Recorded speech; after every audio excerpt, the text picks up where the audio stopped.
When a woman finally realizes that she has been self abandoning for years or decades of her life, overgiving, overfunctioning, highly accommodating, extremely reasonable, and all of her relationships are one sided, she gets angry.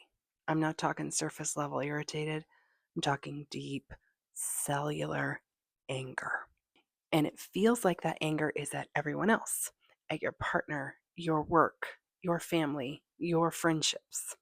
But the deeper truth is that you're not actually angry at them. You're angry that you gave so much for so long, for so little.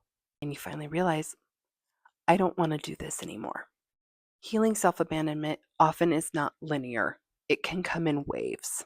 For me, it started in my romantic life. I simply quit dating. I was just no longer available to men in general, but certainly not the low effort men that I'd been attracting. And then my abusive siblings, I just quit reaching out and the relationships evaporated.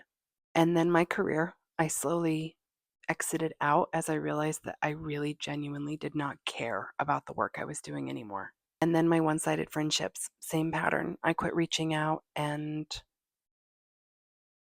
silence. And finally, the root, my parents, the hardest one. The more myself I became, the more volatile and strange the dynamic became. And I tried for almost a decade to make things work, but the truth is, it was never going to work. During that pruning season, there is a ton of anger. And I remember thinking often, F it. I really genuinely do not care what they think. I have spent my whole life being reasonable and accommodating, and look what it got me. But here's what comes on the other side of the burn it all to the ground phase, which is important and valid. You start enjoying your own company. You develop real interests. You start building healthy reciprocal relationships. You can sense manipulation really quickly and you just opt out instead of spiraling. And along the way, you realize something really humbling. You don't actually know how to communicate your needs in a healthy way.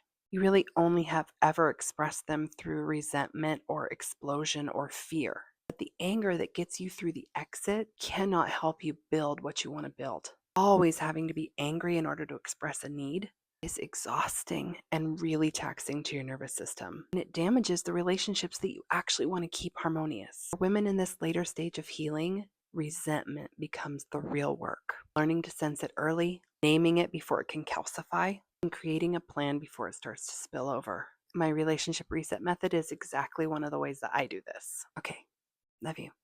Bye.